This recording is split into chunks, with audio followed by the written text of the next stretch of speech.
Butuh tenaga. Panglimbang 5 menit dina Setu Pahing tanggal 6 Desember taun 2021. Kapethik saka Injil Matius bab 9 ayat 35 tekan bab 10 ayat 1. Katerusake ayat 6 tekan ayat 8. Mangsa Advent kang lumrah kaisi kegiatan pendalaman iman Advent ing lingkungan-lingkungan utawa stasi jroning laladan sawijining paroki. Kejaba nuduhake ibu grengsenge umat jroning gegulang iman kapitayan mapak rawuh dalem Gusti ing riyaya Natal. Nanging uga nuduhake ibu winatese sang pastur paroki. Panjenengane kang ampung badan sepoto ora kira saguh nekani papan-papan pendalaman iman kang asring kaanakake ing wektu kang padha ing papan kang beda-beda. Mula kabutuhake sawijining asisten imam, prodiakon lan katekis kanggo momong nuntun umat jroning mangerteni makna Advent kang kajabarake jroning tema-tema tartamtu.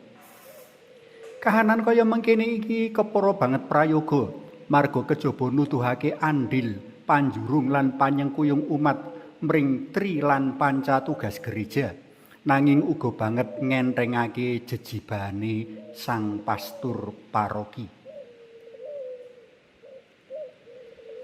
Pratelan bab kurang lan butuhe tenaga kanggo martakake kabar kabungan wis kawecakake Gusti Yesus 100 taun kepungkur lan kamot ing waosan dina iki.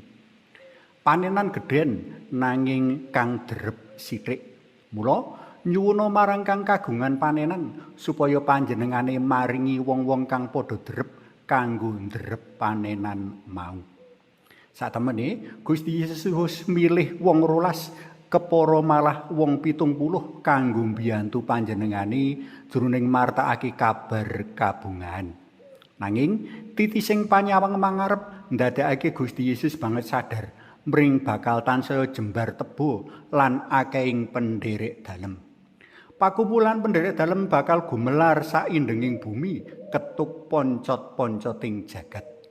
Kanthi sabda iki Gusti Yesus ngersakake para pendherek dalem wektu semono uga ing wektu-wektu sabanjure kanggo padha nyengkuyung manjurung ayahan para murid.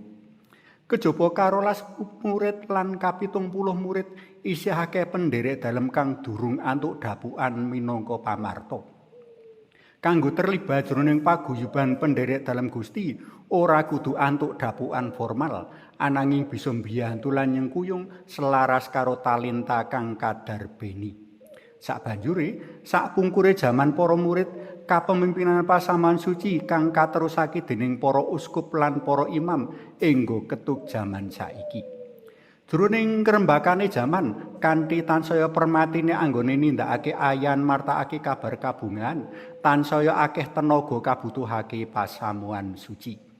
Jroning struktur organisasi gereja umpamane wis bisa kapilah panca tugas gereja kang dumadi saka bidang ibadah liturgi, bidang persekutuan koinonia, bidang pewartaan kerigma, bidang pelayanan diakonia lan bidang kesaksian martiria. Durung laladan kang jembar mbutuhake paraga-paraga pangemunuh laladan kang luwih cilik kayata stasi utawa lingkungan. Wose pasaman suci butuh saakeh-akehe tenaga kanggo nyempulur, ngguyup, njejeg lan ngrengsengake pasaman dalem sarta ayan-ayan kang kaemban. Para tresna welen kinasih nyengkuyung lan manjurung pasaman suci bisa katindakake kanthi maneka warna lan cara uga sarana. Kanggo kang kapatah dadi fungsionaris mbuh lingkungan, mbuh paroki, prayoga katindakake kanthi penuh ing tanggung jawab. Kanggo umat biasa bisa nyengkuyung madheke pasamuan kanthi sregep nekani kegiatan-kegiatan pendalaman iman sarta aktif andum pengalaman iman. Kanthi mengkono pasamuan dalem bakal sempulur lestari ketuk panjenengane rawuh ing dina pungkasaning jaman tembe. Suwawi sami munjuk, kunjung asma dalem Yang Rama so Yang Putra tuwin Yang Roh Suci. Amin. Mugi nurna Yang Rama Yang Putra tuwin Yang Roh Suci, kados mula buka samenika sarta salami-laminipun. Amin. Kunjung asma dalem Yang Rama so Yang Putra tuwin Yang Roh Suci. Amin.